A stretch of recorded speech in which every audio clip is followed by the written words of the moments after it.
महाप्रभु श्री जगन्नाथ इंद्रद्युम्न राजा की भक्ति से प्रसन्न होकर के कलिकाल में हम आप सबको सुख देने के लिए श्री जगन्नाथ जी पधारे। बहुत ध्यानपूर्वक आज हम श्री जगन्नाथ जी की और चर्चा सुने। तो कल और परसों 2 दिन हम केवल जगन्नाथ जी के भक्तों की चर्चा सुनेंगे। जयदेव महाप्रभु की चर्चा सुनेंगे, माधव दास जी का चरित्र सुनेंगे, बलराम दास जी का चरित्र सुनेंगे और अंगद जी का चरित्र सुनेंगे। और कौन है, और श्री चैतन्य महाप्रभु का भाव सुनेंगे, गुंडीचा मार्जन लीला सुनेंगे, गंभीरा के प्रसंग सुनेंगे। बहुत सारे प्रसंग हैं जगन्नाथ जी के। खीर चोरा गोपीनाथ, टोटा गोपीनाथ, साक्षी गोपाल, कितने सारे प्रसंग हैं। महाराज कहते कहते पूरा महीना निकल जाए, जगन्नाथ जी के चरित्र चलते ही रहेंगे। पर मूल फिर भी कल हमने थोड़ा बहुत प्रसंग सुनाया, आज भी हम जगन्नाथ जी का ही प्राकट्य सुनाएंगे।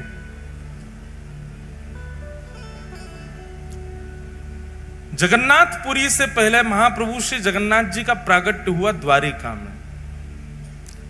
आप पहले द्वारिका में प्रकट हुए द्वापर में। वैसे तो महाप्रभु जगन्नाथ जी अनादि हैं, सतयुग त्रेता द्वापर के नहीं है। मैंने कल बताया था ना कि निर्गुण निराकार ब्रह्म से सबसे पहले सगुण साकार ब्रह्म जब दिखे तो काले ब्रह्मांड में 2 नेत्र और अधरी दिखे, वो जगन्नाथ जी ही हैं। तो सगुण साकार रूप में सबसे पहले दिखने वाले यदि ठाकुर कोई हैं तो वो जगन्नाथ जी। तो आप अनादि हैं, आपके ही रूप को देख करके फिर अन्य अन्य अन्य अन्य रूपों की कल्पना की गई। ऐसे नेत्र हैं, ऐसे अधर हैं, ऐसा मुख है, सब कुछ भाव रखे गए। पर सबसे पहले प्रकट होने वाला रूप महाप्रभु जगन्नाथ जी का ही है। द्वारिका की बात है, भगवान की समस्त पटरानियां जब भी अपने कार्यों से निवृत्त होती हैं तो सबके मन में इच्छा होती है कि हमको कुछ ठाकुर जी की लीला या चर्चा सुनाई जाए। चलते फिरते कभी देवकी मैया कोई चरित्र सुनाती हैं, कभी रोहिणी जी कोई चरित्र सुनाती हैं, लेकिन आधे अधूरे ही रह जाते हैं। तो एक दिन समस्त कृष्ण पटरानियों ने रोहिणी जी को बुला करके कहा, रोहिणी मैया ऐसी हैं बलराम जी की मैया। बहुत ध्यान से सुनिएगा। रोहिणी मैया का स्वरूप स्वभाव आपको इतना बड़ा सौभाग्य प्राप्त हुआ, ठाकुर जी की ब्रजलीला, मथुरा लीला और द्वारिका लीला, तीनों लीलाओं का संपूर्ण दर्शन करने का सौभाग्य यदि किसी को मिला है तो वो रोहिणी मैया को मिला है। संपूर्ण ब्रजलीला का दर्शन भी रोहिणी मैया ने किया,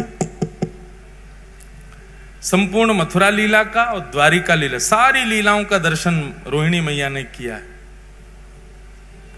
तो भगवान की पत्नियों ने रोहिणी मैया से कहा, मां आप एक जगह बैठ करके धैर्य पूर्वक ठाकुर जी की संपूर्ण लीला हमको सुनाओ, ब्रज लीला सुनाओ।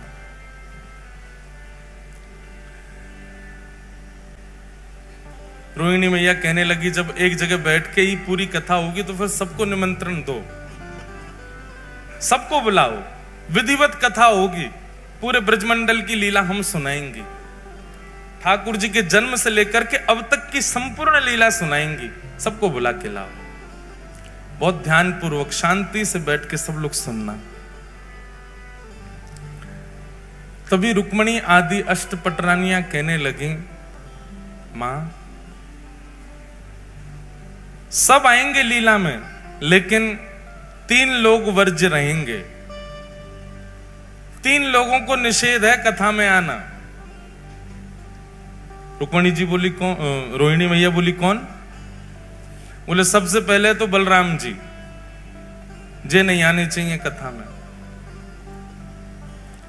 रोहिणी मैया बोली, वाह, वक्ता के पुत्र को ही नहीं आने दोगे कथा में? हमारे लाला हैं बलराम जी, हम कथा सुनाएंगे, हमारे पुत्र को नहीं आने दोगी? अब मां आप समझो ना, वो जेठ जी हैं, और जेठ के आगे हमको इतना संकोच लगेगा कि जेठ जी बैठे हैं, कभी घूंघट करना, कभी आपने कोई कीर्तन गाया तो नाचने में भी संकोच होगा, जेठ जी बैठे हैं। इसलिए आप कृपा करके उनको तो दूर ही रखना। बेचारे बलराम जी के साथ में एक अन्याय तो हुआ कृष्ण लीला में। इसी कारण से जब रासलीला होती है तो रासलीला में हम गाते हैं, राधा नाचे कृष्ण नाचे, नाचे गोपी जन, मन मेरा बन गया सखीरी पावन वृंदावन। ब्रह्मा भी नाचे, शंकर नाचे, सूरज नाचे, चंद्र नाचे, तारे नाचे, सब ब्रह्मांड नाच रहा है, केवल एकमात्र बलराम जी नहीं नाचे। बलराम जी को रास में भी नहीं आने दिया किसी ने। क्यों? बलराम जी आए तो थे। जैसे ही रास में बलराम जी आए, सब गोपियों ने घूंघट कर लिया। सब जेठ ही मानती हैं इनको, क्योंकि गोपियां भी सब कृष्ण को पति मानती हैं, ये बड़े भैया हैं, जेठ हो गए। जैसे ही गोपियों ने घूंघट किया, गोपियां सब खड़ी हो गई। अब ठाकुर जी हाथ पकड़े, नाचो। गोपियां कहें जेठ जी खड़े, इनके आगे कैसे नाचो? तो ठाकुर जी बोले, दाऊ दादा, ये सब गोपियां नृत्य कर रही हैं, देखो गोपी बने शंकर जी भी घूम रहे हैं, गोपी बने ब्रह्मा जी भी हैं, सब गोपी हैं, आज आपको भी गोपी बन के आना पड़ेगा। दाऊ दादा बोले, मैं बनूंगा गोपी, मैं तो नहीं बनना। तो बोले, अब यहां तो एक ही पुरुष है, मैं, बाकी सब तो गोपी हैं। आप अब संकोच हो रहा है ठाकुर जी, कैसे कहें कि बाहर चले जाओ। बलराम जी समझ गए कि भैया हम बड़े हैवे को दुर्भाग्य हमारो कि हम यहां खड़े नहीं रह सकते। बेचारे बलराम जी चले गए। आज भी स्थान है, गिरिराज जी की परिक्रमा अगर कच्ची वाली आपने लगाई हो, भीतर वाली, तो कच्ची परिक्रमा लगाओगे तो वहीं पर स्थान पड़ता है लुक लुक दाऊ जी। क्या नाम है? Look look Dau ji. वहां बैठ करके कुंज में छिप करके श्री दाऊ दादाजी नेत्रों से नीर बहा रहे हैं और रास बिहार का दर्शन कर रहे हैं। वहां से लुक लुक कर रहे हैं, देख रहे हैं रास बिहार, इसलिए उस स्थान का नाम है लुक लुक दाऊ जी। वहां बैठ करके संपूर्ण रास का दर्शन किया बलराम जी ने। आज भी वही हुआ। सब कृष्ण पटरानियां कहने लगी, बोले कि कथा में 3 नहीं आएंगे, सबसे पहले बलराम जी। जेठ जी हैं, उनके आगे हम कथा में संकोच होगा। रोहिणी मैया बोली, ठीक है। दूसरा? बोले दूसरी सुभद्रा। बोले सुभद्रा जी क्यों नहीं आएंगे? बोले बहुत चंचल हैं। अरे कथा सुनते सुनते हमारे नेत्रों में अश्रु आ गए और हम कहीं रोने लग गए तो आके सामने बैठ जाएंगी। आप रो रही हो, क्या बात है, रो क्यों रही हो? अरे लीला ही तो सुना रही है मैया, आप रो क्यों रही हो? वो बहुत चंचल हैं, बहुत पूछती रहती हैं, बात बहुत करती हैं, इसलिए आप सुभद्रा जी को भी कह दो कि वो भी नहीं आए कथा में। रोहिणी मैया बोली, ठीक है। और तीसरे? बोले तीसरे द्वारिकाधीश। बोले क्यों? उनकी तो लीला है। बोले इसीलिए तो नहीं बैठाना। अब आप कहोगे कि ठाकुर जी पीरी धोती पहन के नेक्स्ट से ठाकुर जी, त्रिभंग लली ठाकुर जी मटक मटक के चल रहे हैं। अब कथा सुनकर के चिंतन करना चाहिए। हम चिंतन तो करेंगे नहीं, उनको देखेंगे, अच्छा ऐसे चल रहे थे। आप कहोगी कि वह गोपी के यहां जाकर के ऐसे माखन चुरायो, तो चिंतन तो हम करेंगे नहीं, उन्हीं को देखती रहेंगी। और कथा में वक्ता के वाणी और वक्ता के अलावा कोई और देखें, किसी और को देखना पड़े तो फिर कथा का रस नहीं आता। आजकल ये हो रहा है, कथाओं में झांकियां बना के रख देते हैं मंच पे। हम कोई विरोध नहीं कर रहे, पर कथा में नहीं होना चाहिए झांकी। कथा में झांकी कब आती है पता है? जब कथा में मन नहीं लगता तो झांकी बना बना के लाते हैं। चलो इससे तो मन लगे लोगों का, वो आकर्षण के लिए होता है, वो मनोरंजन के लिए होता है। कथा में तो वक्ता की वाणी सुनो, नेत्र बंद करके जो वो कह रहे हैं उसका चिंतन चित्त में करो। मन का मंथन होना चाहिए, मनोरंजन नहीं। और क्षमा करें, अगर द्वारिकाधीश यहां बैठ गए तो आप बोलोगी, हम चिंतन करेंगे किसका? हमारे सामने ही बैठे हैं जिनकी आप कथा सुना रही, तो इसलिए उन्हीं को ही देखती रहेंगी हम तो। और फिर स्वभाव आ जाता है ना, जिसकी प्रशंसा सुनाई जाती है तो हम उसको अच्छा तेरी बात बता रहे हैं, ऐसे करता है, ये होता है। और बोले आप कुछ भी बताओगी, हम श्री कृष्ण को, अच्छा तो ये सब किया आपने। तो इस कारण से कथा में वो भाव नहीं बन पाएगा जो बनना चाहिए। इसलिए ठाकुर जी को भी कथा में मत बुलाओ। रोहिणी मैया बोली, तुमने उन 3 लोगों को निषेध किया जिन 3 से पूरी द्वारिका चल रही है।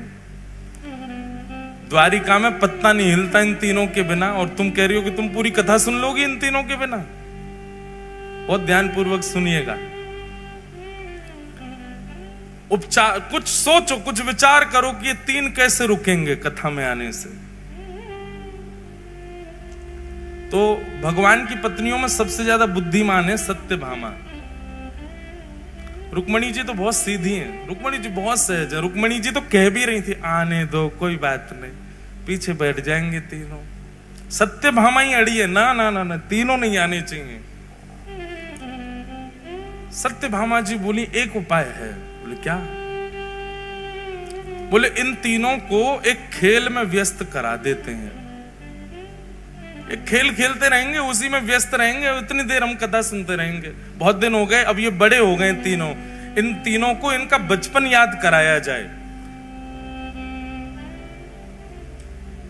रोहिणी मैया बोली, वो कैसे होगा? बोले जिस दिन ये तीनों संग बैठे होंगे, हम उनके सामने चौसर खेलेंगे। चौसर बहुत प्रिय है तीनों को, और चौसर भी गलत सलत खेलेंगे। तो हमको सही करने के लिए वो तीनों बैठ जाएंगे, और तीनों जैसे बैठेंगे चौसर खेलते खेलते उसी में व्यस्त हो जाएंगे, और हम यहां आकर के कथा सुनने लग जाएंगे।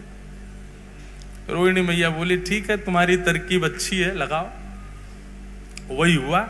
एक दिन सत्यभामा, जामवती, रुक्मणी जी, कालिंदी, सारी सब बैठी हैं, और सब बैठ करके चौसर खेल रही हैं। और चौसर खेलते खेलते अब जोर जोर से हंसने की आवाज आई। तो सुभद्रा जी ने तुरंत देखा, बोले हो क्या रहा है? देखा तो भाभियां सब खेल रही हैं। आकर के सुभद्रा जी जब देखने लगी तो देख के बोली, ये तो गलत खेल रही हैं, ऐसे थोड़ी खेला जाता। रुको, मैं भैया को बुला के लाती हूं, मैं दिखाती हूं कैसे खेलते हैं। हम तीनों तो निपुण हैं।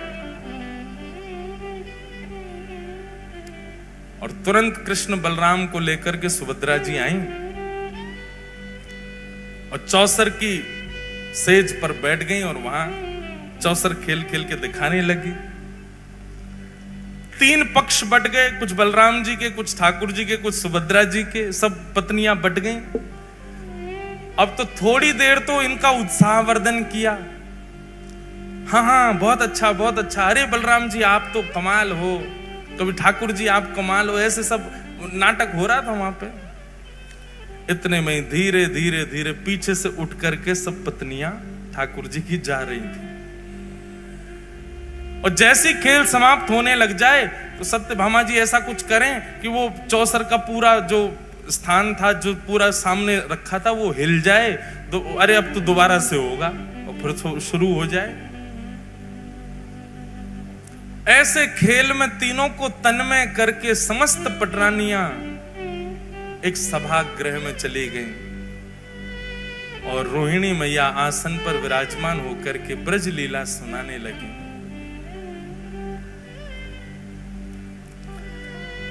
यहां पर चौसर में जीत गई कौन? सुभद्रा जी। अब सुभद्रा जी जैसे ही जीती, जीत करके उन्होंने कहा, देखो भाभी जी जीत गई। देखी तो वहां कोई भी नहीं, सबरी चली गई। भैया, एक भाभी जाए, 2 जाए, 10 जाए, समझ आती है, 16 हजारों चली गई। कुछ तो गड़बड़ है। मुझे ऐसा लग रहा है कि हमको कहीं पर फंसाया गया है। और देख नहीं रहे हो, बिल्कुल शांति छा गई है पूरे महल में। ऐसा लग रहा है कोई है ही नहीं है। ताल में कुछ काला तो है। ठाकुर जी बोले, हमें तो पूरी दाल ही काली लग रही है, कुछ काला नहीं है, ढूंढो। और ढूंढते ढूंढते पहुंचे। एक विशाल सभागृह था। रोहिणी मैया नेत्र बंद करके संपूर्ण लीला सुना रही हैं, और सामने बैठकर के समस्त कृष्ण पटरानियां भाव आवेश में, भाव विभोर होकर के ठाकुर जी की लीला सुन रही हैं। श्री यशोदा मैया लाल जी के छोटे छोटे हस्त कमलों में अपनी उंगली दे करके उनको चलना सिखा रही हैं। नन्हे नन्हे चरणों से ठाकुर जी कैसे चल रहे हैं, और जैसे ही चलते हैं यशोदा मैया अपनी उंगली हटा देती है। ठाकुर जी दोनों भुजा खड़ी करके एक पैर आगे रखते हैं और रख करके फिर ऐसे डामाडोल होते भय से नीचे गिर जाते हैं। ये सब लीलाएं बता रही हैं। सब पत्नियां हंस भी रही हैं और नेत्रों से प्रेमाश्रुओं को पहुंच करके यशोदा मैया को याद भी कर रही हैं। तभी प्रसंग आया कि श्री यशोदा मैया ठाकुर जी को पकड़ करके दहली लंगवावे ले गई हैं। लाला तू अब चलना सीख गया है, चल अब दहली लांग ले। चलना तो आ गए हो, अब दहली लांगनू सीख ले। लाल जी दहली पे चढ़ तो गए लेकिन पल्लंग को गहराई इतनी ज्यादा है कि ठाकुर जी नीचे उतर नहीं पा रहे हैं और अपने पाम के अंगूठासों बार बार नीचे देख रहे हैं कि जमीन आई कि नहीं, अब मैं उतरूं कि नहीं। और जैसे ही नीचे पाम करें जमीन गहरी है, सो ठाकुर जी जोर जोर से रो रहे हैं। यशोदा मैया कह रही है, अरे लाला तू काहे को रो रहा है? सो तुतला के ठाकुर जी कह रहे, मैया जे दहली ना, जे दहली मुंह को मार है, जे दहली ऊंची है गई है, या तो कह दे ये नीची है जाए। ऐसी मधुर लीलाएं श्री रोहिणी मैया, यशोदा मैया की और ठाकुर जी की बाल लीला की सुना रही हैं। सब नेत्र बंद करके भाव में कथा श्रवण कर रहे हैं। और तभी उस सभा के द्वार पर तीनों का आगमन हुआ। बलराम जी, बाल कृष्ण और सुभद्रा। बलराम जी, द्वारिकाधीश, सुभद्रा तीनों आए और तीनों ने आकर के जैसे ही चुपचाप देखा कि कथा चल रही है, मधुर लीला सुना रहे हैं, ठाकुर जी ने दोनों से कहा चुपचाप पीछे चल करके बैठे। ये हमसे छुप करके कथा कही जा रही है ताकि हम ना सुन लें, चलो पीछे बैठ के सुनेंगे। और ठाकुर जी बिल्कुल सहमे से गए और सबसे पीछे जाकर के बैठ गए तीनों। बीच में सुभद्रा जी बैठी हैं, एक तरफ बलराम जी, दूसरी तरफ ठाकुर जी, और बैठ करके मधुर वह रस चर्चा सुनने लगे। सुनते सुनते सुनते यशोदा मैया के प्रसंगों को, ब्रजवासियों के प्रसंगों को, श्री ठाकुर जी प्रेम की अवस्था में प्रवेश करने लगे। प्रेम जब प्रकट होता है ना बंधुओं, बहुत ध्यानपूर्वक सुनिएगा, प्रेम जब प्रारंभ होता है तो प्रारंभ में विपरीत अवस्था भी अच्छी लगती है।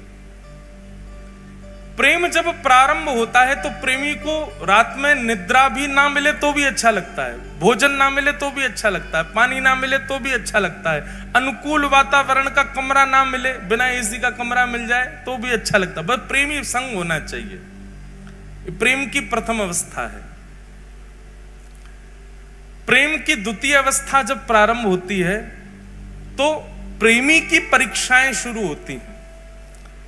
फिर जो प्रेमी है वो इस अवस्था में आ जाता है कि वो अपने प्रेम को तो मान चुका है कि मैं इससे बहुत प्रेम करता हूं, वो सामने वाला मुझसे प्रेम करता है कि नहीं, उसकी परीक्षाएं लेना प्रारंभ करता है। फिर वो ऐसा कुछ करता है कि जिससे पता चले कि ये मुझसे प्रेम करता है कि नहीं। तीसरी अवस्था में रूठना, मनाना, मान लीला प्रारंभ हो जाती है। चौथी अवस्था में स्वीकारीकरण और विश्वास आ जाता है। पांचवी अवस्था में प्रेम अब पुष्टता की ओर बढ़ता है तो दोनों में वियोग की भावना, संयोग वियोग, कभी राजी कभी रूठ गए, कभी राजी कभी रूठ, संयोग वियोगात्मक भाव रहता है। छठवीं अवस्था में प्रेम विरह प्रदान करता है। कोई भी एक थोड़ा दूर हो जाएगा। अगर प्रेम सच्चा होगा तो विरह प्रारंभ होगा। प्रेम केवल बहाना रहा होगा या केवल आसक्ति रही होगी तो उस विरह से किसी को भी फर्क नहीं पड़ेगा।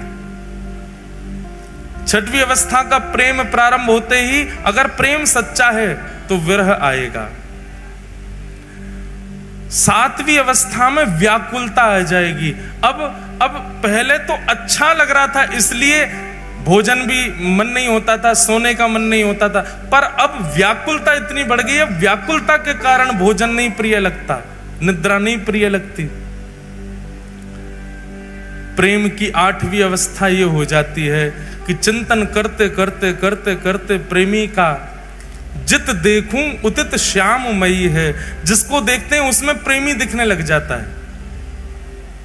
इसकी चाल मेरे प्रेमी जैसी है, इसका मुख मेरे प्रेमी जैसा है, वो हंसता था तो ऐसे ही हंसता था, वो बैठता था तो ऐसे ही बैठता था, वो बोलता था तो ऐसे ही बोलता था। प्रेम की 9वीं अवस्था जब आ जाती है तो प्रेम प्रगाढ़ और वियोग की चरम स्थिति आ जाती है।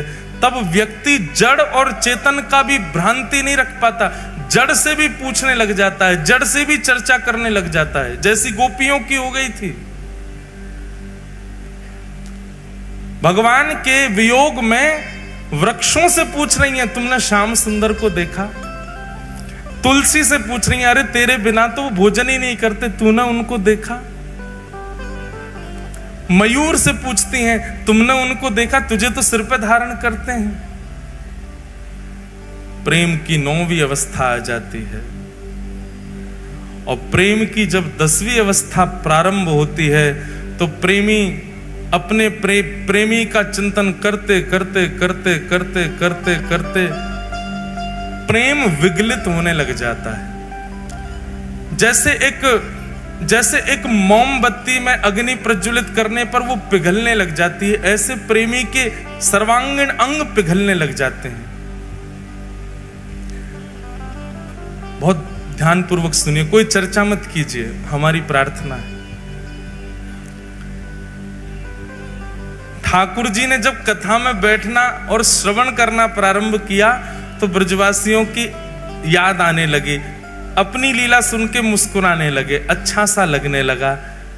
फिर विपरीत अवस्था भी अच्छी लगने लगी, धीरे धीरे धीरे कथा आगे बढ़ने लगी। ठाकुर जी उन अवस्थाओं को पार करते गए, पार करते करते 6वीं 7वीं अवस्था में आकर के ठाकुर जी अपना हृदय पकड़ करके सहलाने लगे, ब्रजवासियों की याद आने लगी।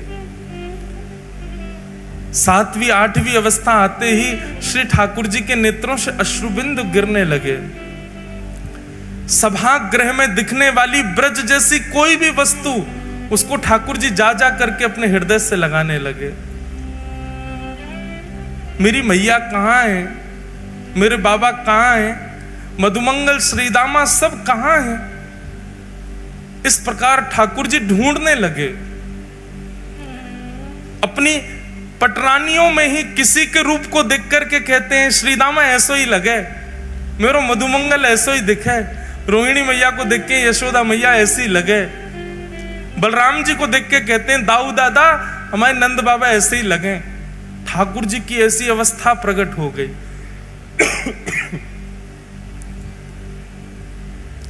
सब बैठे सहमे देख रहे हैं केवल।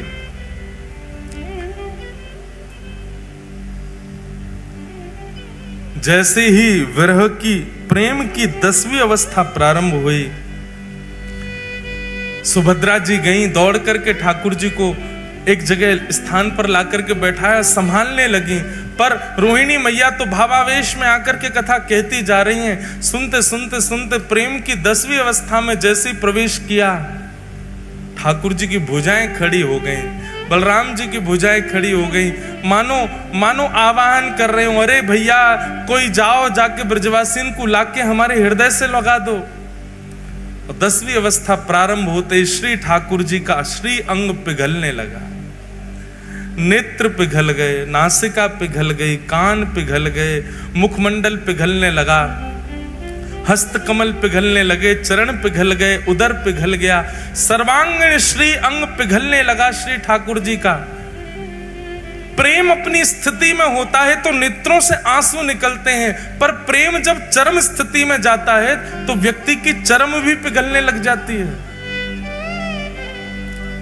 हम संसारी मानव पांचवी श्रेणी से ऊपर नहीं जा सकते प्रेम की में, क्योंकि हमारा प्रेम इतना है ही नहीं।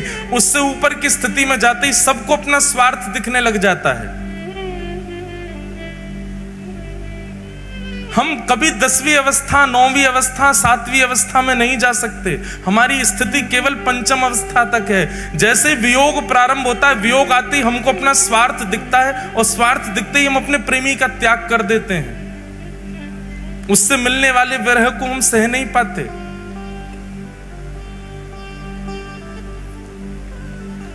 ठाकुर जी का श्री अंग पिघलने लगा। ठाकुर जी की इस अवस्था को देख करके देवता त्राहि माम करके दौड़ने लगे। दौड़े दौड़े गए श्री नारद जी के पास और नारद जी से जाके कहा, नारद जी कुछ करिए। अगर रोहिणी मैया की कथा को अभी रोका नहीं गया तो श्री ठाकुर जी संपूर्ण जल निमग्न हो जाएंगे। तुरंत नारद जी महाराज आए। कथा इतनी प्रबल स्थिति में पहुंच चुकी है कि वहां जाकर के विक्षेप नहीं डाल सकता कोई। पर श्री नारद जी महाराज ने ठाकुर जी की स्थिति को देखा और देखते हुए तुरंत रोहिणी मैया के चरणों में प्रणाम करते हुए, अपना करताल बजाते हुए रोहिणी मैया के भाव को भंग किया। नेत्र खुले रोहिणी मैया के, नेत्रों से विरल अश्रुधार गिर रही है, लाल पड़ गए नेत्र। नारद जी, आप तो कथा के इतने रसिक हैं, फिर कथा में विघ्न कैसा? नारद जी महाराज ने इशारा किया, मैया सामने देखो। पीछे बैठे द्वारिकाधीश बलभद्र और सुभद्रा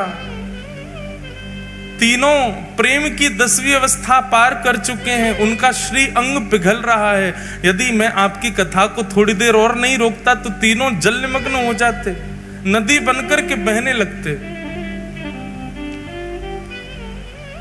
बंधुओं, द्वारिका कभी जाइएगा तो गोपी तालाब का दर्शन कीजिएगा। कृष्ण विरह में गोपियां जल निमग्न हो गईं। बिंदु सरोवर का कभी दर्शन कीजिएगा। वहीं पर सिद्धता नाम की नदी है, जो कि भगवान श्री कपिल की मैया देवहूति माता प्रेम की अवस्था पार करके नदी बन के बहने लगी। कालिंदी प्रेम की अवस्था पार करके नदी बन के यमुना जी बन गई।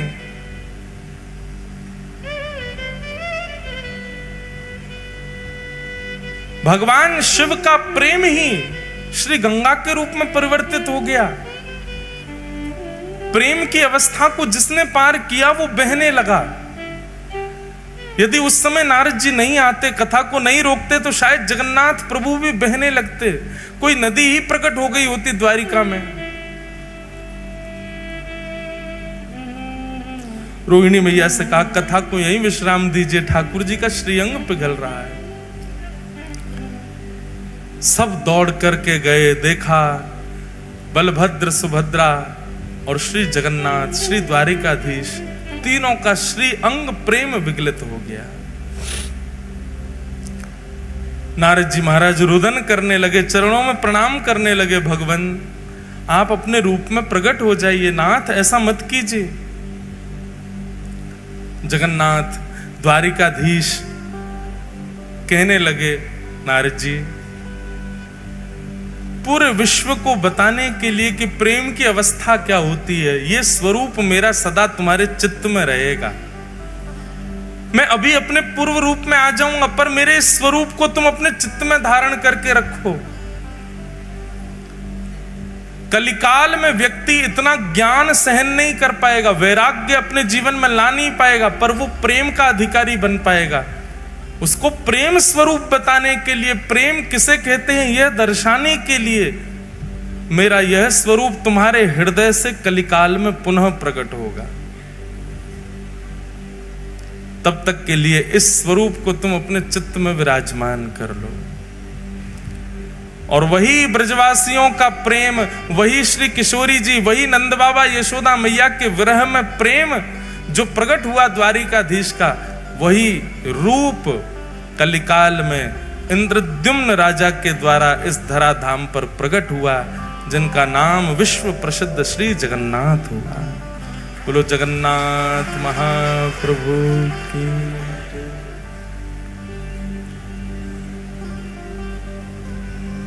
ब्रजवासियों के प्रेम में श्री महाप्रभु जगन्नाथ जी पिघल गए और तब ये रूप प्रकट हुआ।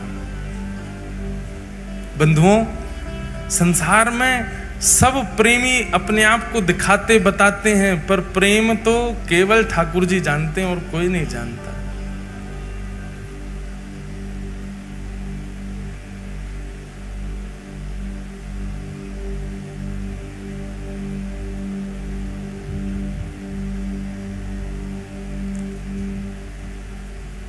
प्रेम नगर की डगर है कठिन रे, बटो ही ना करना बसेरा, पग बढ़ा हो ना जाए अंधेरा। हमारे ब्रजमंडल में रसिक हुए, उनका ये भाव है, भैया प्रेम के मार्ग पर यदि चल रहे हो, पहले ही सावधानी आपको कर दी जा रही है, चेतावनी दी जा रही है, इस मार्ग पर मत चले जाना। कहीं इस मार्ग में और गहराई में प्रवेश कर गए तो जगन्नाथ भगवान की तरफ पिघल जाओगे। इस प्रकार प्रकट हुए द्वापर में श्री जगन्नाथ। नारद जी ने उस स्वरूप को अपने चित्त में धारण कर लिया। फिर इसी कलिकाल में इंद्रद्युम्न नाम के राजा हुए। पूर्व के संस्कार उनके इतने सुदृढ़ थे। देखो बंधुओं, भक्त दो ही लोग बनते हैं, बहुत ध्यान से सुनिएगा। भक्त दो ही लोग बनते हैं, या तो वो जिसके पूर्व का भजन बहुत है, थोड़ा बहुत शेष रह गया तो इस जन्म में वो भक्त बन गया। पूर्व काल से ही भक्ति के संस्कार हों तो इस जन्म में वो भी भक्त बन जाता है। और दूसरा भक्त कौन बनता है? घोर नास्तिक। ऐसा ठोकर पड़े, ऐसी झटका लगे जीवन में कि वो भक्त बन जाता है। दो ही प्रकार के लोग अमूमन भक्त बनते हैं, परसेंटेज इन्हीं दोनों के ज्यादा है। तो इंद्रद्युम्न राजा के पूर्व के संस्कार बहुत ध्यानपूर्वक सुनिएगा। ठाकुर जी ऐसे नहीं प्रकट होते, ऐसे संस्कार हो तब ठाकुर जी आते हैं जीवन में। इंद्रद्युम्न राजा, बचपन से ही उसके अंदर इतनी भक्ति थी, इतना भाव था। भक्ति भाव का मतलब आप क्या समझते हैं? ठाकुर जी के प्रति भक्ति होना, ठाकुर जी के प्रति भाव होना, यह तो सबके अंदर हो जाता है। असली भक्त वाकु मानो, जाको जाको प्रेम हरि जनन सो हो। कौन से? हरि जन से। हरि जन मतलब हरि के दुदास है, उनसे जो प्रेम करते हो। हम एक बात कथा में कहते हैं कि महाप्रभु श्री जगन्नाथ जी के दर्शन करके आप जितना उछलते हो, राधा रमन जी के कपाट लगे, अचानक तो गोसाई जी कपाट खोलते हैं तो जैसे महाराज सबकी भुजाएं खड़ी हो जाती है, नेत्र अपलक हो जाते हैं, हृदय में प्रसन्नता हो जाती है। राधा वल्लभ जी के दर्शन होते ही महाराज हृदय में अत्यंत शांति, अत्यंत शीतलता का अनुभव होता है। ठीक वैसा ही अनुभव किसी वैष्णव जन को देख करके होता हो तो मानो कि आप वैष्णव हो, तो मानो कि आप भक्त हो। हरिजन सो प्रीति नाही, अगर हरिजन से प्रीति नहीं है तो हरि से प्रीति नहीं। इंद्रद्युम्न राजा का एक नियम था कि आप अपने नगर में सेना खड़ी करके रखते थे चारों ओर। सब राजाओं की सेना खड़ी रहती है सुरक्षा में, लेकिन आपकी सेना का एक ही काम था। बहुत ध्यानपूर्वक सुनिएगा। क्या?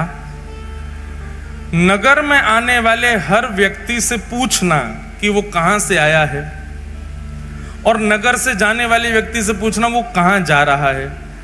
यदि आने वाला व्यक्ति और जाने वाला व्यक्ति किसी तीर्थ या धाम का नाम ले दे, उसको पकड़ करके राजा के पास ले जाओ। आने वाला व्यक्ति अगर ये कह दे कि मैं बद्रीनाथ से आया हूं, तो जैसे किसी नगर में प्रवेश करते हैं तो वहां के सिपाही जन खड़े होकर के लाइन लगवाते हैं, बोले हाँ एक एक करके बताते जाओ अपना परिचय, कहाँ से आए हो। अगर वो कह दें कि हम फलाने नगर से आए हैं, फलाने गांव से आए, तो उनको जाने दिया जाता। कोई कहता हम वृंदावन से आए हैं, कोई कहता हम अयोध्या से आए हैं, बद्रीनाथ से, इधर खड़े होते जाओ सब। अब सब भक्तों को लगे भैया ये क्या होगा पता नहीं हमारे साथ, सब घबरा जाएं, भैया क्या करोगे? बोले कुछ नहीं, हमारे राजा से आपको मिलना पड़ेगा। बोले हम पे कर नहीं है कुछ देने को। बोले कुछ देना करना नहीं है, हमारे राजा बस मिलना चाहते हैं। और जितने वैष्णव इकट्ठे होते तीर्थ से आने वाले, सबको लेकर के इंद्रद्युम्न की सभा में जाया जाता। इंद्रद्युम्न को बताया जाता ये वृंदावन से, ये काशी से, ये वहां से, वहां सब तीर्थों के नाम। इंद्रद्युम्न अपनी सभा पूरी करके सबको एक कमरे में बिठाता और सामने बैठ करके एक एक करके उनको बुलाता। बोले आप उस स्थान का वर्णन कीजिए, वृंदावन कैसा है। और नेत्र बंद करके इंद्रद्युम्न केवल उसका अनुभव करता था।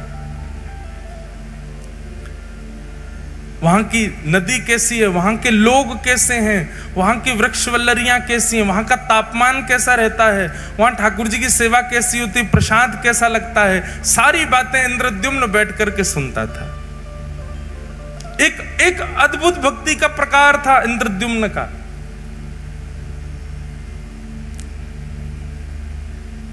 और जब वो अपनी पूरी बात कर देते तो उनको खूब सारा धन धान्य देता, उनके चरण धोता, उनके चरण दल को पीता और कहता अगली बार कभी आप तीर्थ से आओ तो मेरे लिए कुछ प्रसाद लाना। तीर्थ जाने वाले जो लोग होते थे नगर से, उनको अपने पास बुलाता, कहां जाओगे, कहां रुकोगे, वहां कैसे करोगे, क्या करोगे, रास्ता कैसा है, कैसे जाओगे, व्यवस्था कर देता रास्ते की। और कहता लौट के आओ तो मुझसे जरूर मिलना, बताना कैसा लगा वहां पे, मैं तो राजा हूं, कार्यकाल छोड़ के जा नहीं सकता। ऐसी उसकी भक्ति। हमारे वृंदावन में भी ऐसी भक्ति होती है, इसी को मानसी भक्ति कहते हैं। इंद्रद्युम्न राजा मानसी यात्रा करता था, सारे तीर्थ घूमे थे उसने केवल मन ही मन से। और इसी मानसी यात्रा करने का उसको एक दिन फल क्या, रात्रि में जब सोता था तो चिंतन में वो तीर्थ धाम और वहां के ठाकुर ही उसको दिखाई देते थे।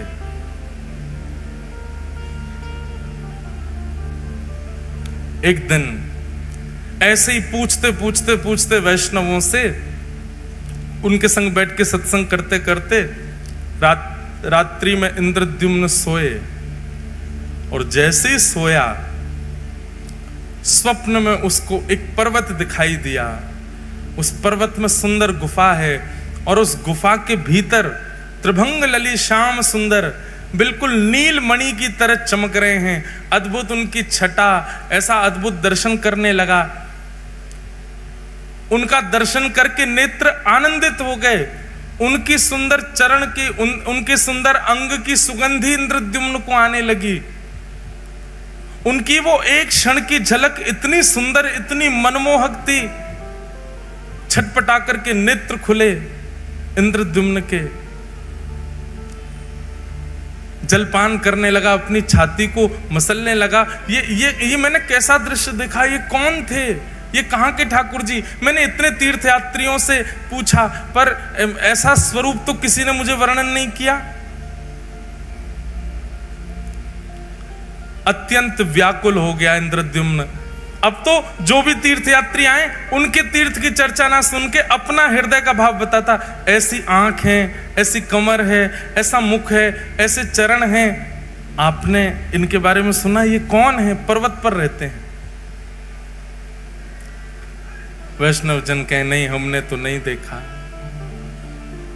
अत्यंत व्याकुल हो गया इंद्रद्युम्न। संतों की खूब सेवा करता, बस मन में यही चिंतन था, बस इनका पता मुझे लग जाए, ये कौन है जो मुझे स्वप्न में दिखे। बंधुओं एक बात बताएं, ये इंद्रद्युम्न के साथ हुआ ये तो हमने पढ़ा है, पर प्रत्यक्ष मैंने कई लोगों को सुना भी है। हमारे गिरधर लाल जी के एक आध वैष्णवों के तो मुझे याद है, उन्होंने कभी लाल जी को देखा नहीं, पर उनके स्वप्न में ठाकुर जी जाके उनको दर्शन दे के आ चुके हैं। हमारे वृंदावन राधा रमन लाल जी, कोई व्यक्ति वृंदावन नहीं आया पर उसको स्वप्न में जाकर के पहले ही उसके दर्शन दे के आ चुके हैं। ऐसे ठाकुर जी ने दर्शन दिया इंद्रद्युम्न को। एक दिन रात्रि में सोया, अत्यंत विकल व्याकुल रोज चिंतन करता ठाकुर जी का। तभी उसके स्वप्न में पुनः वह ठाकुर जी प्रकट हुए और प्रकट होकर के उन्होंने अपना नाम बताया, हे इंद्रद्युम्न, मैं नील माधव हूं, मैं तुम्हारी भक्ति से बहुत प्रसन्न हूं और तुम पर अनुग्रह करना चाहता हूं। नीलाचल पर्वत पर मेरा निवास है, कुछ आदिवासियों से ही मैं अपनी सेवा कराता हूं, इससे ज्यादा संकेत मैं नहीं दे सकता, तुम स्वयं खोज करके मेरे इस अनुग्रह को स्वीकार करो। इंद्रद्युम्न अत्यंत प्रसन्न हो गया, थोड़े थोड़े संकेत उसको मिल गए थे। इंद्रद्युम्न ने अपने भाई, जिनका नाम था विद्यापति, बहुत ध्यानपूर्वक सुनो, विद्यापति को कहा कि लीलाचल पर्वत है, वहां पर आदिवासी सेवा करते हैं, नीलमाधव भगवान वहां पर विराज रहे हैं, तुम जाकर के उनकी सुध लेकर के आओ, वो ठाकुर जी मुझ पर कृपा करना चाहते हैं। तब विद्यापति नीलाचल पर्वत के पास गए और वहां जाकर के उन्होंने देखा तो सब कोल भील हैं, सब वन के लोग हैं, आदिवासी हैं, और वो सब वहां पर रहते हैं, रह करके कैसे सेवा करते हैं, क्या करते हैं, वो सब का थोड़ा थोड़ा अनुभव करने लगा। तभी एक दिन एक कन्या पर उसकी दृष्टि गई, अत्यंत भोली सीधी कन्या, उसका नाम था ललिता। उन्हीं आदिवासियों के सरदार की वो बेटी थी। विद्यापति ने कहा, यदि मैं इसको अपना मित्र बना लूं या इससे कोई संबंध रखूं तो मुझे नीलमाधव भगवान जल्दी मिलेंगे। एक दिन वंचर जीवों के बीच में जबरदस्ती स्वयं को उसने डाल दिया। वंचर जीव उसको कहीं से खा गए, कहीं से काट गए, कहीं पर अपने नाखून मार गए और पूरे रक्त में रंगित अपने तन को लेकर के वन में पड़ा पड़ा विद्यापति रो रहा था। तभी वो जो आदिवासी थे, उनकी पुत्री ललिता वहीं से जल भर के जा रही थी। भगवान देखो कितने पापड़ बेलने पड़ते हैं, तब आते हैं ठाकुर जी। हम जामे और वहां पे भी जाके दुकानदार को पैसा देके ठाकुर जी उठा लाते हैं और उसमें भी मोल भाव करते हैं, कम कर, इतने महंगे ठाकुर जी। ठाकुर जी को भी गोद में आके लगती होगी, अरे ये पैसा तो को कम लग रहे हैं, पूरा ब्रह्मांड लुटा देगी तो ना खरीद पाएगी मुए, या तो मोल भाव और कर रही है। हमने अभी एक कथा जलंधर में एक बात कही कि भैया, किसी व्यक्ति ने मुझसे प्रश्न किया कि महाराज जी, हम ठाकुर जी वृंदावन से लेकर के आते हैं या कोई भी लेता है, उसका पैसा देते हैं तो मन में ये बात बनी रहती है कि हमने ठाकुर जी खरीदे हैं। हमको पैसे देने से मना नहीं है, हम देना चाहते हैं, पर ये भावना चित्त से जानी चाहिए कि हमने ठाकुर जी खरीदे हैं, उसका क्या करें। हमारे मन में जो आया वो बताया मैंने कि सुनो, आप उसको ये मत समझो कि आप धन दे करके खरीद के लाए हो। आप ये सोचो, ये ठाकुर जी जादना पधारे, जादना रूप बनो, वही दना इनने मुकु चुन लियो। अब ये प्रतीक्षा कर रहे हैं हिसार की वो माता जी कब आएंगी या हिसार के वो भैया कब आएंगे, उनके संग में जाऊंगा। अब आप गए 1 साल 2 साल बाद, ठाकुर जी के बनने के बाद, ठाकुर जी के प्रकट होने के बाद, तो 2 साल तक ठाकुर जी जिसके घर पर रहे, उसके यहां से जब अपने ठाकुर जी ले जा रहे हो तो 2 साल वाने आपके ठाकुर जी की रक्षा करी, ठाकुर जी को विराजमान कियो, ठाकुर जी को श्रृंगार दियो, या भाव से वाकू बधाई दे करके आओ कि भैया हम तुमको बधाई दे रहे हैं, तुमने हमारे हृदय के ठाकुर जी अपने पास रखे।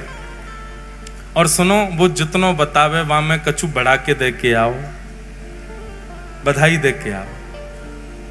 और जब जब वृंदावन जाओ, हम अपने लाल जी, जिन्होंने हमको लाल जी प्रदान किए, वैष्णव हैं, नाथ द्वार के, ठाकुर जी का स्वरूप ही बनाते हैं वो। उनको हमने मामा जी का संबंध बना रखा उनसे, जब भी जाएंगे नाथद्वारा उनके यहाँ जरूर जाएंगे, उनको कुछ कुछ भेंट दे के आएंगे, कुछ करके आएंगे, बधाई दे के आएंगे। अभी नाथद्वारा में उत्सव है तो उनको भी बुलाएंगे, सम्मान करेंगे। भैया हमारे लाल जी के मामा जी हैं, इतने साल तक 5 साल लाल जी उनके पास रहे, 5 साल तक प्रतीक्षा करी उनने, 5 साल बाद पधारे ठाकुर जी। हमारी प्रथम कथा जो द्वारिका में हुई, उस कथा के प्रथम दिन से श्री ठाकुर जी का प्राकट्य होना प्रारंभ हुआ था और 8वें दिन जिस दिन कथा विश्राम हुई, 8 दिन में ठाकुर जी का स्वरूप प्रकट हो गया था। उन्होंने तब से सोच लिया तो जिनकी कथा सुन के ये बने हैं ये उन्हीं के पास ही जाएंगे। 5 साल ठाकुर जी ने प्रतीक्षा की, उसके बाद ठाकुर जी पधारे लाल जी। उनको बधाई देते हैं जब भी जाते हैं। ठाकुर जी ऐसे ही नहीं आते भैया, बहुत श्रम करना पड़े, परिश्रम करना पड़े। तो विद्यापति ने अपने आप को जबरदस्ती जानवरों से कटवाया और उस मार्ग पर गिर गया जहां से ललिता रोज जल भर के लाती थी। उसने जब देखा कि ये घायल पड़ा है, तुरंत उसको उठा करके अपने घर ले गए। सब लोग इधर देखो, बहुत ध्यान से कथा सुनो। श्री जगन्नाथ प्रभु कैसे पधारे, कैसे प्रकट भये, उसकी पूरी लीला है।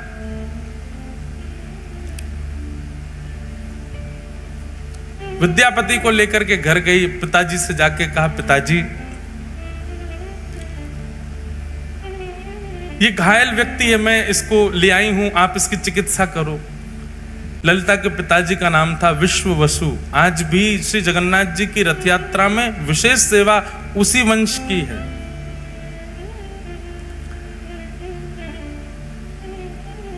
उसने चिकित्सा आदि की, चिकित्सा करके विद्यापति को घर पे ही रखा। बोले जब तक ठीक नहीं हो जाए तब तक उसको घर पे ही रखो। दोनों पिता और पुत्री मिलकर के उसकी खूब सेवा करते।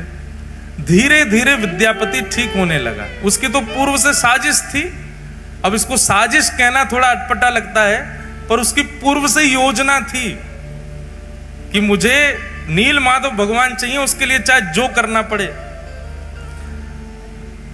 धीरे धीरे ठीक हुआ, ठीक होकर के अब वो उसी घर में ही रहने लगा। विश्ववसु के साथ में उनका जो काम था, खेती बाड़ी आदि, वो कराने लगा। ललिता के साथ में थोड़ी उसने मित्रता कर ली। धीरे धीरे ललिता से प्रेम कर लिया, क्योंकि नील माधव भगवान की सेवा बहुत गुप्त रूप से होती थी। किसी को पता नहीं होता था कौन करता है, कैसे करता है, कहां है ठाकुर जी। उसके लिए ये सब करना बहुत जरूरी था उसको। विद्यापति ने धीरे धीरे धीरे उन समस्त कोल भीलों से, उन समस्त आदिवासियों में अपना स्थान बना लिया। आप तो सब उसको अपने परिवार जैसा समझने लगे। और एक दिन ललिता ने अपने पिताजी से कहा, मुझे बहुत प्रिय है, आप मेरा इसी से ब्याह करा दो। विद्यापति से पूछा, तुम ब्याह करोगे हमारी पुत्री से? बोले कि मेरा तो परिवार ही नहीं है, मैं तो आपका हूं, आप करा दो ब्याह। और ललिता के साथ में विद्यापति का ब्याह हो गया। विद्यापति कौन है? विद्यापति कौन है? इंद्रद्युम्न राजा का भाई। अगर भूल भाल मत जाइए, बात पूरी कथा सुनते रहो। ललिता के साथ में इनका विवाह हो गया। अब विवाह के बाद ये घर जमाई बन के ही रहने लगे। वहीं उनके विश्ववसु के घर में ही रहते थे। विश्ववसु रोज सुबह ब्रह्म मुहूर्त में जाते थे, नहा धो करके, स्नान करके, गीले कपड़े पहन के अपरस में जाया करते थे और साथ में कुछ पुष्प और कुछ सामग्रियां लेकर के जाते थे। विद्यापति ललिता से पूछता था, ये सुबह सुबह ससुर जी कहां जाते हैं? बोले ये पूछो मत, और आज के बाद पूछना भी मत, हमें भी नहीं पता इसके बारे में। ये गोपनीय रहस्य है, बचपन से हम ऐसे देखते आए, हम भी कभी नहीं पूछते। करने दो, पिताजी करते हैं, और तुमको क्या करना। विद्यापति समझ गया।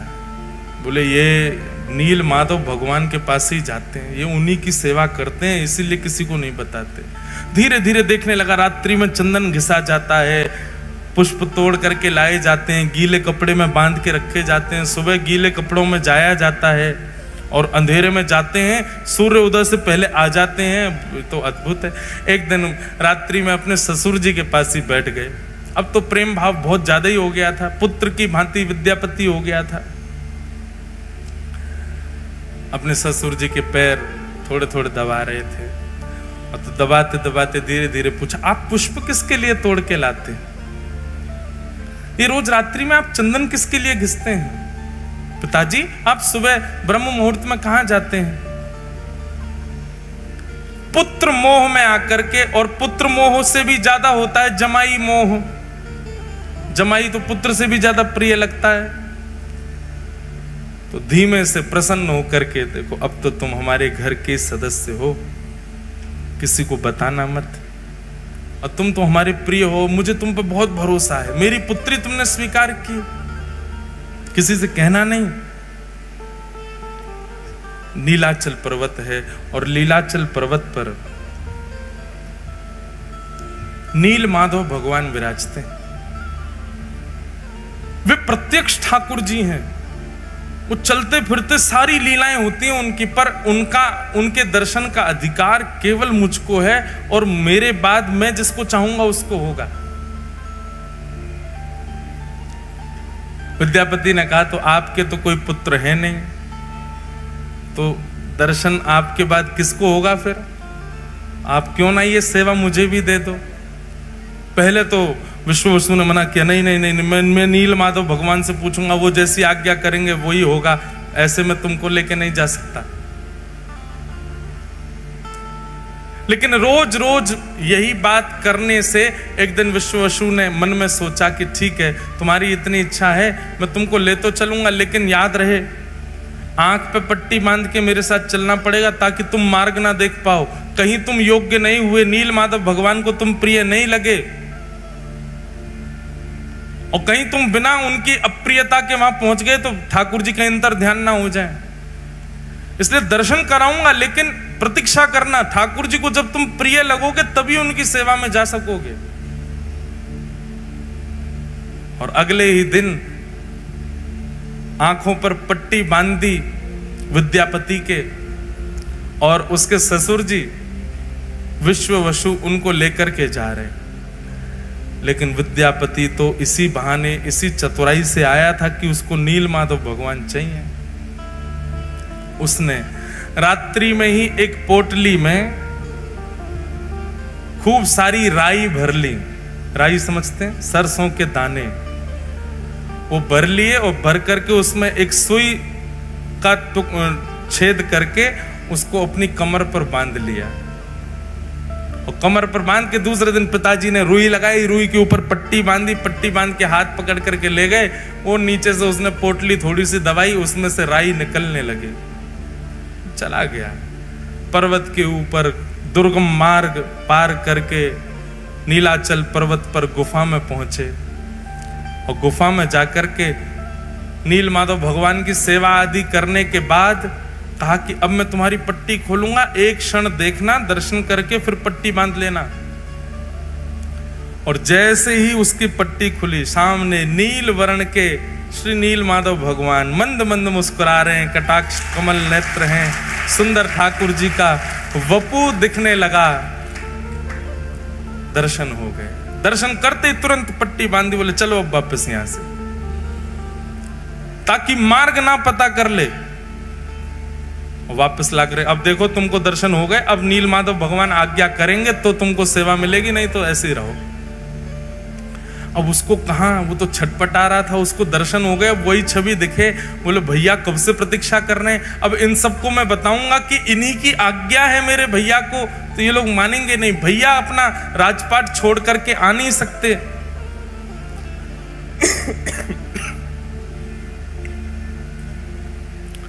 विद्यापति ने कुछ दिन प्रतीक्षा की। कुछ दिन प्रतीक्षा के बाद एक दिन सुबह सुबह उठ करके उसने मन में विचार किया कि अब सरसों पौधे बन गए होंगे, और उसी मार्ग के पीछे पीछे जाके मैं देखूं कैसे है नील माधव। सुबह उठ करके जैसे ही तैयार हुआ, पत्नी उठ गई। पत्नी ललिता पूछने लगी, कहां जा रहे हो? बोले देवी पुष्प लेने जा रहा हूं, ठाकुर जी की सेवा करूंगा, तुम्हारे लिए गजरा बनाऊंगा।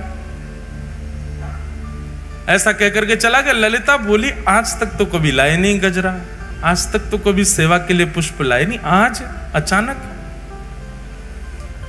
अब वो तो सरसों के पौधे देखते देखते देखते मार्ग उसने पता कर लिया, तो उसी के पीछे पीछे ललिता उसके पीछे पीछे चल दी। और वो छुप छुप करके देखती हुई जा रही है, जा कहां रहा है। तभी वो नीलाचल पर्वत के ऊपर चढ़ने लगा, पीछे पीछे ललिता भी चली गई। जैसे ही गुफा में पहुंचे, नील माधव भगवान खड़े हैं सामने। इसको तो दर्शन का अधिकार था, ठाकुर जी तैयार ही थे इसके साथ जाने को। तो बस ये जैसे ही ठाकुर जी का स्पर्श करने वाला था, इतने में ही ललिता पीछे से आ गई, अनधिकारी सामने आ गया। और अनधिकारी के आते नील माधव भगवान वहां से अंतर ध्यान हो गए। और जैसे नील माधव भगवान अंतर ध्यान हुए, रोने लगा। बोले, मैंने कितना सब बनाया था ठाकुर जी को ले जाने के लिए, आदि आदि सब बातें हुई। ललिता ने जाकर नीचे पूरे आदिवासियों में बात फैल गई, सब विश्ववसु को पकड़ करके बंदी बना लिए। उसको छल कपट किया तुमने हमारे साथ, आदि आदि। हमारे ठाकुर जी अंतर ध्यान हो गए, हमारे साथ जो किया सो किया, ठाकुर जी चले गए हमारे।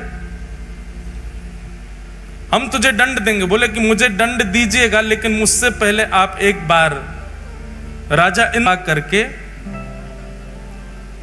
व्यवस्थित करवाना और सुंदर किसी कारीगर से मेरा विग्रह स्वरूप बनवाना। कारीगर वो ही बनाएगा जैसा रूप मैं चाहता हूं प्रकट करना, इसलिए उसको कुछ बताने की आवश्यकता नहीं। बस कारीगरों से कहना कि वे अपनी कला से बनाना शुरू करें, क्योंकि मेरे रूप को वही बना पाएगा जिसको मैंने चुना होगा।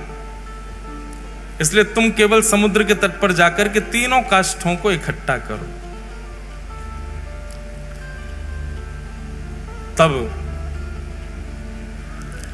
जो तिथि समय भगवान ने बताया था, उसी तिथि समय पर गए। जाकर के देखा तो 3 काष्ठ बहते हुए, 3 दारू मतलब लकड़ी, बहती हुई समुद्र में से आई। और उन तीनों को इंद्रद्युम्न राजा ने अपने पूरी सेना से उठवाने का प्रयास किया, पर कोई हिला नहीं पाया। उठाना तो बहुत दूर की बात। तब नील माधव भगवान की, जिन्होंने अनन्य सेवा, अनंत सेवा की, विश्ववसु को ही पुनः बुलाया गया।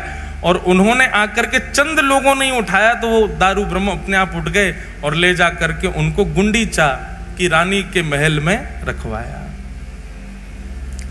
इंद्रद्युम्न राजा ने दुनिया के श्रेष्ठ से श्रेष्ठ कारीगरों को बुलाया। ये लकड़ियां हैं 3, और आपको इनसे स्वरूप, कैसा स्वरूप बनाओ? बोलो जैसा तुम्हारा मन करे वैसा बनाओ। वर्णन आता है कि महाराज बड़े से बड़े कारीगर आ गए, छेनी हथौड़ा रख करके स्वरूप निर्माण करना चाहें, पर वो छेनी हथौड़ा चलावें तो जैसे मानो ऐसा लगे लोहे पर चला रहे हों। चिंगारियां निकलती हैं, पर एक एक रत्ती भर भी उसमें छिद्र नहीं हो पाता। बड़े बड़े कारीगर अपने छेनी हथौड़ा टूटे हुए राजा इंद्रद्युम्न के सामने रख देते, क्षमा करो भगवान, हम नहीं बना पा रहे। फिर कोई बंगाल से आता, बोले हम करके दिखाएंगे, वो भी नहीं बना पाते। फिर कोई कहीं से आता, वो भी नहीं बना पाते। तब भगवान ने आज्ञा की, त्रिलोकी के सबसे बड़े चित्रकारी में, कार्य कलाकारी में माहिर श्री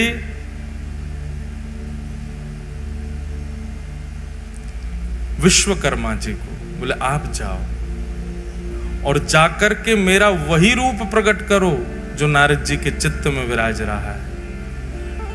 तब विश्वकर्मा जी एक वृद्ध कारीगर, एक मूर्तिकार के रूप में आए। दीनहीन से बिल्कुल पीछे खड़े थे सबसे। इंद्रद्युम्न राजा कारीगरों से कह रहा था, बोले मैं धन देने में कोई कमी नहीं छोड़ रहा, आप क्यों नहीं बना पा रहे? बोले क्या करें, हमारी छेनी हथौड़े ही टूट जाते हैं। तब सबसे पीछे खड़े वयोवृद्ध उस कारीगर ने कहा, महाराज मुझे सेवा दें। इंद्रद्युम्न ने उपहास कर दिया, बोले इतने बड़े बड़े नहीं कर पा रहे आप वयोवृद्ध, आपकी लकड़ियां बाट देख रही हैं शमशान घाट में, आप बनाओगे? तब आपकी पत्नी गुंडीचा के हृदय में भाव आया, बोले वो कह रहे हैं, एक बार सबने प्रयास किया तो उनको भी करने दो, ठीक है आप भी प्रयास करके देखिए। तब उस कारीगर ने कहा, देखिए प्रयास तो करूंगा लेकिन मेरी कुछ शर्तें हैं। बोले क्या शर्तें हैं? बोले पहली बात, मैं जब ठाकुर जी का स्वरूप बनाऊं उस समय कोई आएगा नहीं। 21 दिनों तक मैं और काष्ठ एकांत में रहेंगे। राजा मैंने तुमको देखा, तुम हर 5 मिनट में जा जाके देखते हो कुछ हुआ कि नहीं हुआ, कुछ हुआ, ऐसा नहीं। 21 दिन तक तुम आओगे भी नहीं उस स्थान पर जहां ठाकुर जी का विग्रह बन रहा होगा। राजा बोला हमको कैसे पता चलेगा कि आप बना रहे हो? बोले बाहर खड़े खड़े छेनी हथौड़ा और जो भी प्रयोग हो रहे होंगे सामग्री, उनकी ध्वनि से तुमको पता चल जाएगा कि स्वरूप बन रहा है ठाकुर जी का। 21 दिन तक कोई नहीं आएगा, ये मेरी शर्त है। राजा ने बात मान ली और यहां विश्वकर्मा जी ने बनाना प्रारंभ किया ठाकुर जी को। बनाते बनाते बनाते बनाते 15 दिन बीते और 15 दिन तक रोज आवाज आती थी भीतर से, कुछ ना कुछ क्रिया चल रही है। 15 दिन तक इतना उतावला इंद्रद्युम्न दिन रात कान लगा के सुनता ही रहता था। हाँ ठाकुर जी बन रहे हैं, मेरे ठाकुर जी बन रहे हैं। अगर नहीं बन रहे होते तो पहले दिन ही आ जाते, छेनी हथौड़ा लेके नहीं बन रहा। इतने सारे कारीगर सब निरस्त हो गए, इनसे बन रहे हैं इसीलिए तो अभी तक चल रहा है काम भीतर। 15 दिन तक अत्यंत आनंदित इंद्रद्युम्न तो उत्सव की व्यवस्था करने लगा। बोले मेरे ठाकुर जी प्रकट होने वाले हैं। 15 दिन व्यतीत हुए। 15 दिन बाद ही महाराज भीतर से आवाज आनी बंद हो गई। आवाज आनी जैसे ही बंद हुई, पूरा दिन सुनता रहा, आवाज नहीं आई। थोड़ी और प्रतीक्षा करी, आवाज नहीं आई। उसके चित्त में शंका उत्पन्न हुई कि बहुत वयोवृद्ध हैं, कहीं ऐसा तो नहीं बनाते बनाते पधार गए हों भीतर ही, मेरे ठाकुर जी अधूरे रह जाएं। सबने कहा, बोले उनकी शर्त है, मना किया उन्होंने। बोले तो कब तक नहीं खोलूं मैं ठाकुर जी बनी नहीं रहे, एक दिन पूरा प्रतीक्षा कर ली मैंने। अरे भाई ठाकुर जी कहीं अधूरे रह गए हो, वो पधार गए हो भीतर, फिर क्या होगा? अरे कोई और कारीगर आके आगे कार्य कर लेगा। किसी की ना मान करके गुंडीचा और इंद्रद्युम्न ने जैसे ही द्वार खोला, द्वार खोल करके देखा तो छेनी हथौड़ा नीचे रखे हैं। वो जो कारीगर थे वो वहां थे ही नहीं। और सामने जैसे ही देखा, जन्म वेदी है वो, जहां ठाकुर जी 7 दिन विराजमान होते हैं रथ पे जाकर के, उसको जन्म वेदी कहते हैं, गुंडीचा के महल में। उस जन्म वेदी के ऊपर जैसे ही देखा है, तभी क्या पाया, 3 विग्रह ही 3 रूपों में विराजमान हैं। जहां पर बिल्कुल दाहिनी ओर में श्वेत वर्ण के श्री बलभद्र जी महाराज दोनों भुजा लेकर के, मध्य में सुभद्रा जी और वाम अंग में साक्षात नील माधव भगवान ही श्री जगन्नाथ जी के रूप में खड़े हुए। श्री जगन्नाथ महाप्रभु की। प्रथम दर्शन करते ही इंद्रद्युम्न रोने लगा। हाय नाथ, ये कैसा स्वरूप! भुजा भी नहीं बनाई पूरी, पेट भी अधूरा छोड़ दिया, अरे नेत्र भी नहीं। मैं पहले ही मना कर रहा था कि उसको मत लाओ, वो तो वृद्ध है। अरे ये बीच में स्वरूप, इनके तो हाथ ही नहीं है, पैर ही नहीं है, ये कैसा स्वरूप बना दिया। तुरंत मूर्छा आई इंद्रद्युम्न को, और मूर्छा आते ही ठाकुर जी ने पूरी द्वारिका लीला उनको दिखा दी। बोले ये स्वरूप सामान्य नहीं है इंद्रद्युम्न, ये मेरा प्रेम विगलित स्वरूप है। पूरे विश्व में मेरे अनेक अनेक रूप होंगे, पर ऐसा रूप एकमात्र पूरे भारत में, पूरे ब्रह्मांड में, पूरे त्रिलोक में यदि कहीं होगा तो केवल और केवल तुम्हारे पास नीलाचल पर्वत पर होगा, और कहीं नहीं। भगवान त्रिभंग लली गोलोक धाम में भी हैं, ठाकुर जी धनुष बाण लेकर के साकेत धाम में भी हैं, शंख चक्र गदा पद्म धारण करके वैकुंठ में भी हैं और पृथ्वी पर भी हैं। पर श्री जगन्नाथ तो केवल और केवल पृथ्वी पर हैं और कहीं भी नहीं, केवल इस भूमि पर है। महाप्रभु जी ने आज्ञा की, ये मेरा स्वरूप है और ये स्वरूप मेरा प्रेम के कारण प्रकट हुआ है। इंद्रद्युम्न, अब तुम मेरा मंदिर निर्माण करा करके मेरे स्वरूप को विराजमान कराओ और विराजमान करके मेरी सेवा प्रारंभ करो, ये मेरा ही स्वरूप है। तब इंद्रद्युम्न के हृदय में जो दोष उत्पन्न हो रहा था, जो भाव उत्पन्न हो रहा था, ये कैसा स्वरूप, वो भाव, वो दोष, वो दूर हो गया। पूरे जगन्नाथपुरी में, पूरे लीलाचल पर्वत पर महाराज श्री क्षेत्र में उत्सव मनने लगा। इंद्रद्युम्न ने भव्य मंदिर का निर्माण कराया और भव्य मंदिर में जाकर के महाप्रभु श्री जगन्नाथ विराजमान हुए। बोलो जगन्नाथ भगवान की जय। महाप्रभु श्री जगन्नाथ विराजमान हुए। और कल फिर मैंने इसके आगे की कथा सुनाई थी।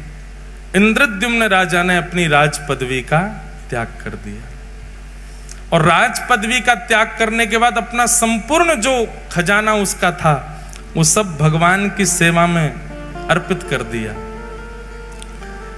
गुंडीचा,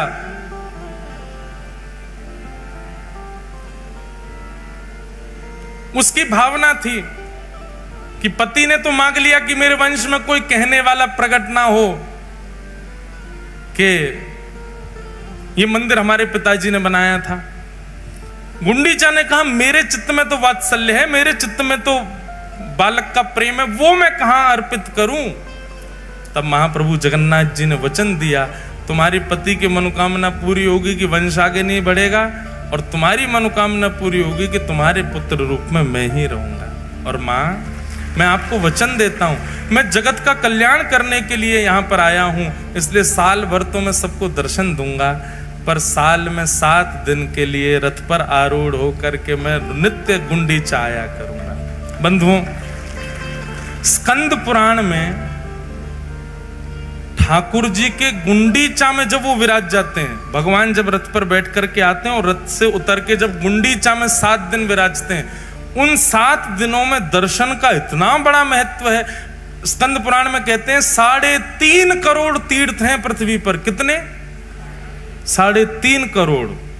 3.5 करोड़ तीर्थों को करने का फल केवल एक झलक गुंडीचा में जगन्नाथ जी की देखने से प्राप्त हो जाता है।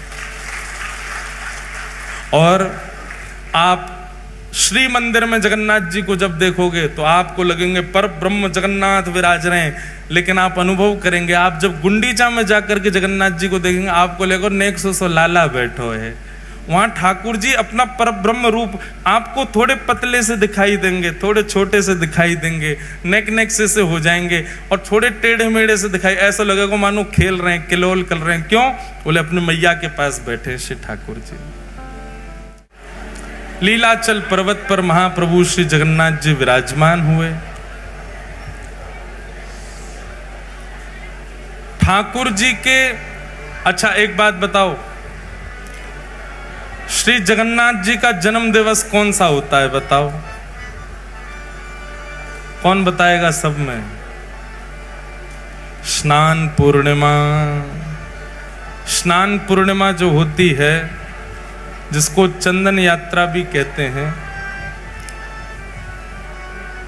स्नान पूर्णिमा श्री महाप्रभु जगन्नाथ जी का प्रादुर्भाव दिवस है। और ठीक उसके 15 दिन बाद ही ठाकुर जी रथ यात्रा के लिए निकलते हैं। तो महाप्रभु श्री जगन्नाथ जी जैसे ही विराजमान भये, विराजमान हेवे के बाद ही ये लीला हुई कि गुंडीचा ने ठाकुर जी को पुत्र रूप में वर्ण किया और ठाकुर जी ने उनको आज्ञा दी कि हम आपके यहाँ रथ पर बैठ करके आएंगे। और ठाकुर जी की फिर उसके बाद सर्वप्रथम रथ यात्रा हुई। ठाकुर जी रथ में आरूढ़ होकर के गुंडीचा के लिए गए। अब यहां रथ का बहुत सुंदर वर्णन है, बहुत विस्तृत वर्णन है। रथ कैसे बनता है, रथ का स्वरूप क्या होता है, रथ में क्या क्या भावों का प्रयोग होता है, कौन कौन सी वस्तु रथ में लगाई जाती हैं, कितने प्रकार के लोग रथ का निर्माण करते हैं। और जैसा रथ का निर्माण पहली बार हुआ था तब से आज तक रथ वैसे ही बनता है जैसा परंपरानुगत पहली बार बना था।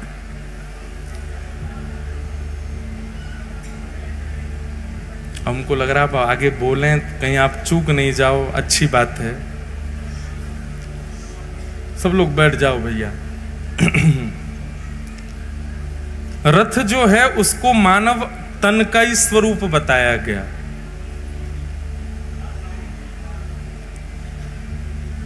रथ बनना प्रारंभ कब से होता है पता है आपको? वसंत पंचमी। वसंत पंचमी से रथ बनना प्रारंभ होता है। मतलब सर्वप्रथम लकड़ियां इकट्ठी आदि प्रथम पूजन वसंत पंचमी को होता है लकड़ियों का, और उसके बाद से रथ बनना प्रारंभ होता है। और ठाकुर जी की रथ यात्रा जाकर के होती है कब? जुलाई में, लगभग गुरु पूर्णिमा के बाद आषाढ़ में जाकर के श्री महाप्रभु जी की रथ यात्रा होती है। इतना समय लगता है रथ बनने में। उसमें पंच वस्तुओं का ही प्रयोग होता है केवल रथ में। जैसे मानव शरीर के लिए भगवान ने पंच तत्व पृथ्वी, जल, अग्नि, वायु, आकाश, ऐसे ही पंच वस्तुओं से रथ का निर्माण होता है। कौन कौन सी पंच वस्तु लगती हैं? सबसे पहला काष्ठ, लकड़ी। दूसरा बताया गया रंग रोगन, जो पूरे रथ पर किया जाता है तो उसका स्वरूप रंग। तीसरा रथ में प्रयोग किया जाता है धातु, उसमें कहीं पर लोहा, पीतल, स्वर्ण, चांदी भी लगाए जाते हैं रथ के अंदर ठाकुर जी के। तीसरा जंबूरा यानी कि सुंदर पत्र और पुष्प, और अंतिम वस्तु है वस्त्र। इन पंच चीजों से महाप्रभु जी का रथ तैयार होता है। रथ तैयार होने के बाद में 7 लोग उस रथ का निर्माण करते हैं। कौन कौन से 7 लोग रथ का निर्माण करते हैं? सबसे पहला जो श्रेणी है, 7 लोग नहीं, मतलब 7 कैटेगरी है। एक एक कैटेगरी में 20-20 लोग हैं। पहले कैटेगरी है गुणाकार। ये गुणाकारी जो होते हैं इनको अधिकार होता है ठाकुर जी की लकड़ी लाने का और उसको व्यवस्थित करके प्रदान करने का। काष्ठ आए बड़े बड़े, अब उनको छोटे छोटे रूपों में परिवर्तित करना, ये गुणाकारी जो लोग सेवादार होते हैं उनका काम होता है। दूसरे सेवादार होते हैं महाराणा। महाराणा, ये महाराणा कौन है? जो रथ बनाते हैं, सबको इकट्ठा करके उसको स्ट्रक्चर प्रदान करते हैं, महाराणा। तीसरे हैं लोहकार, जो लोहे का काम करते हैं, रथ में कहां पर चोवा लगाना, कहां पे क्या करना, वो सारा काम जो करते हैं। चौथे होते हैं चका नायक।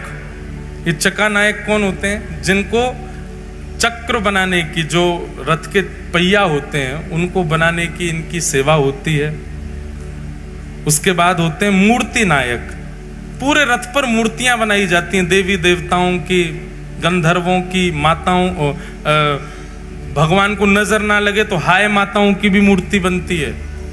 कई सारी मूर्तियां तो संसार को दिखती नहीं है, वो भीतर होती हैं, उनका भी निर्माण बहुत बहुत उच्च ढंग से रथ का निर्माण किया जाता है। ऐसे नहीं होता बस चक्का लग गए बैठ गए ठाकुर जी। उसमें एक सारथी भी बनाए जाते, घोड़े भी बनाए जाते हैं, दुनिया भर की, उनको गिनते गिनते आदमी थक जाए, इतनी मूर्तियां बनती हैं पूरे रथ पर। मूर्तिकार। तो गुणाकार, महाराणा, लोहकार, चक्रनायक, मूर्तिकार, और 5वें-6वें होते हैं चित्रकार। मूर्तियों में चित्र भरने का काम जिनका होता है। और अंतिम होते हैं सूचीकार, यानी कि दर्जी। रथ का जो शिखर होता है वो पूरा कपड़ा का ही होता है, पूरा कपड़ा से बनकर के निर्मित होता है। हमारे श्री गिरधरलाल जी का भी रथ यहाँ पर आया हुआ है, वो भी वहीं से बन करके आया है। और जो गिरधरलाल जी का रथ है ना, वो रथ उन्हीं काष्ठों से बना है जो काष्ठ जगन्नाथ जी के रथ के प्रयोग में आते समय छेनी हथौड़ा से अलग कर दिए गए, उस काष्ठ से वो रथ बना है। जो काष्ठ रथ में प्रयोग हुआ तो जो बच गया शेष, उससे वो रथ बना है श्री गिरधरलाल जी का। तो इस प्रकार रथ तैयार होता है पूरा। 7 प्रकार के मजदूर लगते हैं, 5 प्रकार की सामग्री लगती हैं, और तब जाकर के रथ का निर्माण होता है। हम बस इतना निवेदन करना चाह रहे हैं कि जब रथ के निर्माण की खबर पूरे भारत में फैलने लगी, तो फैलते फैलते ये खबर पहुंची कहां? गोस्वामी तुलसीदास जी के पास। जब गोस्वामी जी पधार गए, भगवान के आने के तो बहुत समय बाद गोस्वामी जी का प्रादुर्भाव हुआ, पर जब गोस्वामी जी ने श्री जगन्नाथ जी के बारे में सुना और जगन्नाथ जी के रथ का वर्णन जब उन्होंने सुना, तो गोस्वामी जी के नेत्र बंद हो गए और एक एक बारीकी से उन्होंने एक कौन सी देवी बनाई गई है, कौन से देवता बनाए गए, चक्र की आकृति क्या है, घोड़े कैसे हैं, ऊपर सूचीकार ने वस्त्र कैसा बनाया है, रंग रोगन कैसा किया है, ये सब जब गोस्वामी जी ने सुना, सुनते ही गोस्वामी जी कहते हैं, मेरे मानस में जो जो चिंतन हुआ था वही मैंने रामायण में लिखा, और मेरे मानस में प्रभु श्री राम जिस विजय रथ पर बैठ करके रावण का वध करने गए थे, वो यही रथ था जिस रथ पर महाप्रभु जगन्नाथ विराजते। जब गोस्वामी तुलसीदास जी ने रथ का वर्णन सुना, तो वे सुन के कहने लगे, तुमने निश्चित ही मेरे मन की बात जान ली, मेरे मन में जो विजय रथ है राम जी का वो देख लिया? बोले नहीं, ये तो स्कंद पुराण में वर्णन है, महाप्रभु जी का रथ है। जब महाप्रभु जी का रथ सुना तो बोले, ऐसा ही रंग, ऐसा ही रोगन, यहाँ पर ये देवता, यहाँ पर ये घोड़ा, यहाँ पर ऐसा चक्र, यहाँ पर ये रंग, ये बिल्कुल वही है जो विजय रथ प्रभु श्री राम का था। उसी नंदी घोष रथ के ऊपर महाप्रभु जगन्नाथ विराजते। तभी गोस्वामी जी के मन में आया, बोले भैया ये कहीं राम जी तो नहीं है जगन्नाथ जी? तब आपने जगन्नाथ जी की और जांच पड़ताल करवाई तो पता चला वो तो मक्खन का भोग लगाते हैं, सुबह सुबह दही ओदन पाते हैं, चावल पाते हैं, भात पाते हैं, बलराम जी के संग में बैठे हैं। तो बोले अरे ये तो कृष्ण भी हैं। तभी आपको पता चला कि सुदर्शन जी बगल में विराजन, ओहो ये तो हरि भी हैं। तो राम कृष्ण हरि तीनों हैं, राम भी हैं, कृष्ण भी हैं और हरि भी। अगर कोई राम रूप में दर्शन करे तो राम जी, लक्ष्मण जी बीच में किशोरी जी खड़ी हैं। कोई कृष्ण रूप में दर्शन करे तो यहाँ श्री कृष्ण हैं, बलराम जी हैं, बीच में सुभद्रा जी खड़ी हैं। और हरि रूप में दर्शन करें तो नारायण हैं, साथ में शेषनाग हैं और मध्यस्थ विराजमान लक्ष्मी स्वरूप है। तो राम भी हैं, कृष्ण भी हैं और नारायण भी हैं। तीनों का एक कार रूप यदि कोई है तो वो जगन्नाथ जी। आपने श्री जगन्नाथ जी को देख लिया तो मतलब साकेत, वैकुंठ और गोलोक धाम तीनों का दर्शन हो गया, जगन्नाथ जी के दर्शन। गोस्वामी तुलसीदास जी महाराज उतावले हो गए, बोले कि मैं तो देखूंगा इनको। गोस्वामी जी गए जगन्नाथपुरी। जैसे ही जगन्नाथपुरी गए, जगन्नाथपुरी में जाकर के सबसे पहले तो आपने वहां के लोगों को देखा। क्या देखा? हरि हरि बोलो, हरि हरि बोलो, हरि हरि बोलो, मटक मटक करके नाच रहे हैं महाराज। गोस्वामी जी महाराज देख करके सीधे भोले भाले सब घूम रहे हैं, सबको देख के बड़े प्रसन्न हो गए, बोले वाह भैया। गोस्वामी जी महाराज जैसे मंदिर में प्रवेश करने लगे, पंडा पुजारी सब ने पकड़ लिए। गोस्वामी जी बोले लाओ दक्षिणा दो। गोस्वामी जी बोले पहले ठाकुर के तो दर्शन करो, बोलो वो बाद में होंगे, पहले दक्षिणा दो। गोस्वामी जी का मन हो गया खिन्न सा, बोले कि कलयुग है यहाँ तो भारी लूट रहे हैं, बताओ। गोस्वामी जी भीतर गए तो महाप्रसाद की सुगंधी आने लगी। महाप्रसाद की स्थिति देखी महाराज, तो जगन्नाथ प्रभु के महाप्रसाद का नियम है, आप आसन पर बैठ के नहीं खा सकते, आप ऊपर ऊंचे बैठ के नहीं खा सकते, आप नीचे कपड़ा बिछा के नहीं खा सकते, आप थाली में नहीं पा सकते। महाप्रसाद के नियमों में स्कंद पुराण भर दी व्यास जी ने। इतना वर्णन किया महाप्रसाद का। महाप्रसाद का वर्णन करते हुए कहते हैं कि उसको भोजन, अन्न और स्वाद के लिए पाना ही नहीं चाहिए, अपराध लगेगा नहीं तो आपको। महाप्रसादे गोविंदे, चैतन्य महाप्रभु कहते हैं वो साक्षात गोविंद हैं। एक एक तिनका भीतर जाए तो यही समझो श्री कृष्ण जा रहे हैं, अब रास रासेश्वर कृष्ण जा रहे हैं, अब माखन चोर कृष्ण जा रहे हैं, अब हमारे चित्त में श्री राधा रमण जा रहे हैं, अब गोपी रमण जा रहे हैं, अब गोपेश्वर जा रहे हैं। एक एक अंग में, एक एक अन्न में ठाकुर जी की लीला चिंतन करके उसको पाना चाहिए, ऐसे नहीं पाना चाहिए भोजन समझ करके। बहुत उसका कल देखूंगा, अगर भाव लगा तो भक्त चरित्रों के बीच में वर्णन करूंगा। आप महाप्रसाद पा रहे हैं और कोई आकर के आपकी थाली, आपके पत्तल में से पाले, आप उसको रोक नहीं सकते। आपने एक बार भी रोका और मान लीजिए आपने रोका नहीं, मन में सोचने लगे मेरा क्यों खा रहा है, आपके महाप्रसाद उसी समय उसका भाव नष्ट हो जाएगा। आप किसी को नहीं रोक सकते। एक जीव भी आकर के आपके पत्तल में से चाट सकता है, आप उसको भी नहीं रोक सकते। महाप्रसाद झूठा नहीं होता। महाप्रसाद आपके में से कोई खा जाए, आपके में से कोई ले जाए, आप पालो, झूठा नहीं। आप महाप्रसाद पाने के बाद, हम बहुत बड़ी बात बोल रहे हैं, ध्यान से सुनिएगा।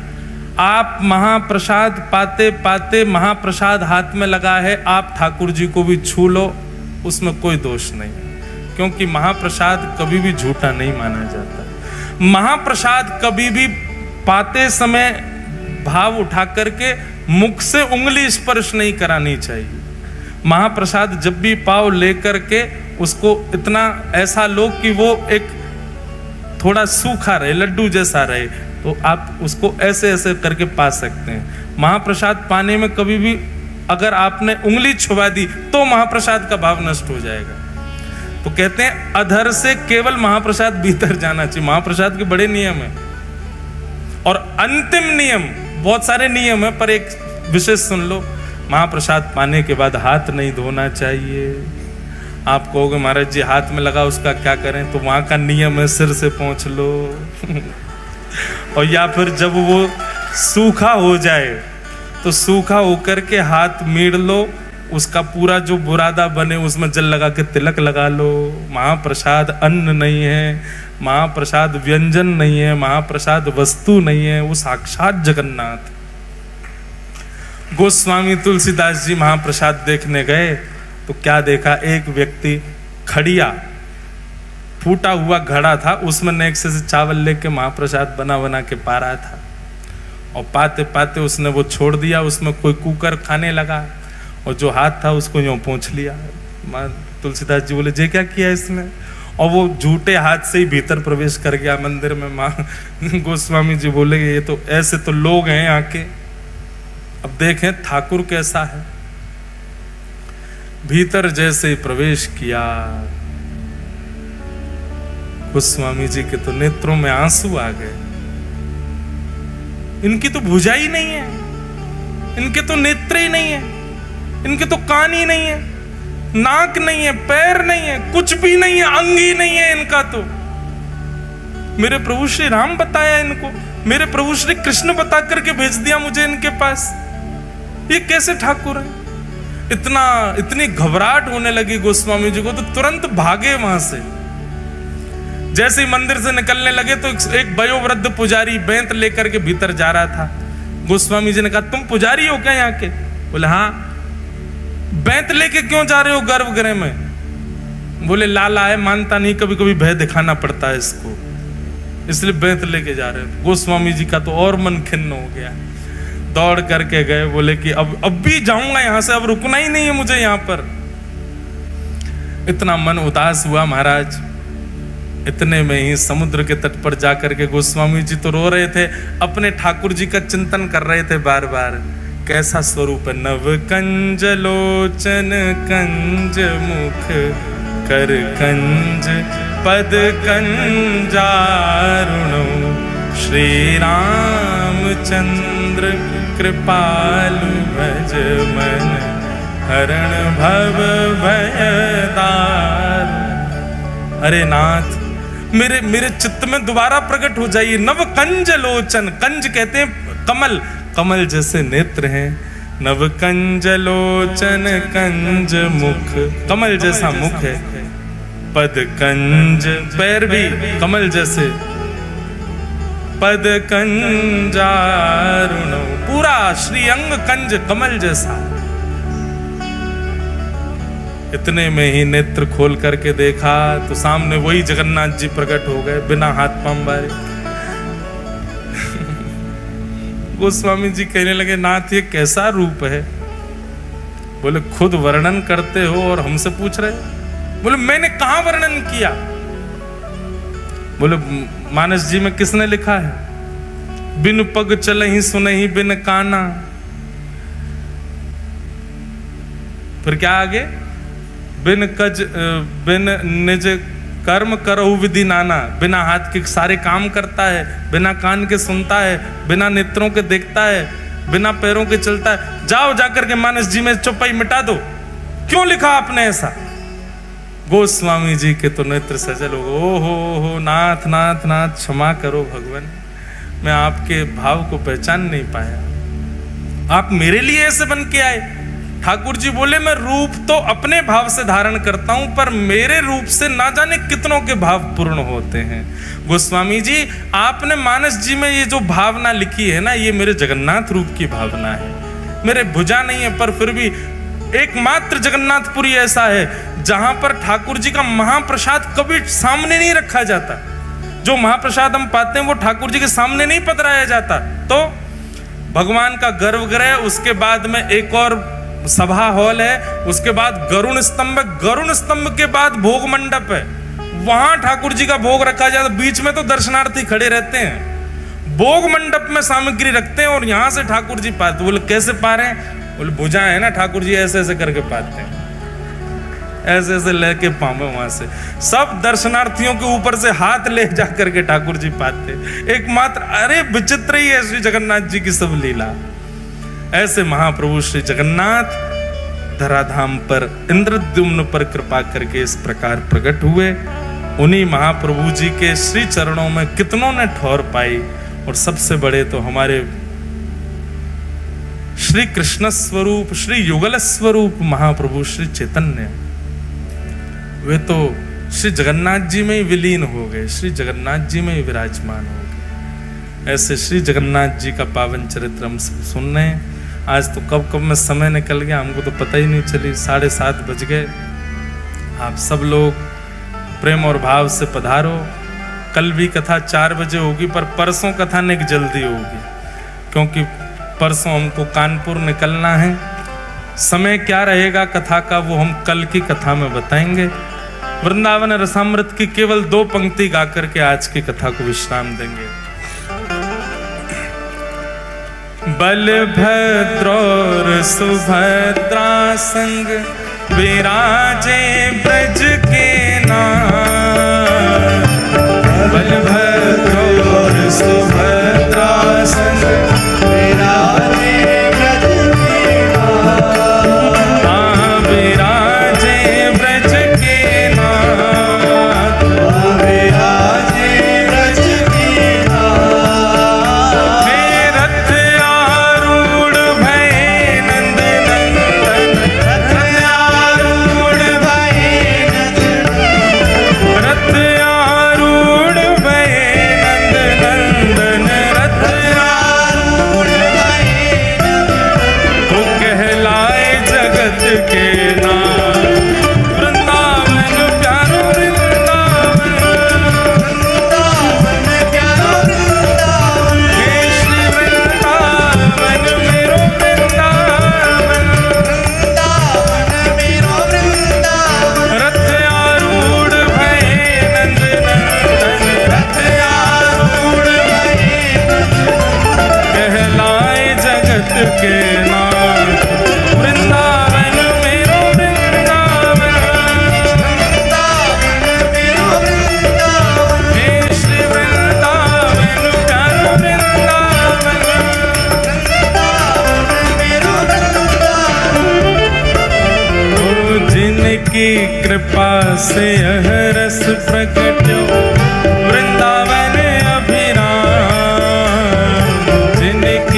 कृपा से रस प्रगटो वृंदावन अभिराम। हाँ प्यारे वृंदावन अभिराम, प्यारे वृंदावन अभिराम। पूजा उठा के सप्तनिधिन को ही उजियारो, सप्तनिधिन को ही उजियारो। हम सबको मिलवावे वारो, हम सबको मिलवावे वारो। और यह आनंद करवावे वारो, और यह आनंद करवावे वारो। श्री निताई गौर को अति ही प्यारो, निताई गौर को अति ही प्यारो। हे हमारो गिरधर लाल, वृंदावन प्यारो वृंदावन, वृंदावन प्यारो वृंदावन। हे श्री वृंदावन मेरो वृंदावन, मेरो वृंदावन। यह आनंद करवावे वारो, यह आनंद करवावे हे हमारो गिरधर लाल, वृंदावन प्यारो वृंदावन, हे श्री वृंदावन मेरो वृंदावन। जय राधे राधे, जय राधे राधे, राधे राधे,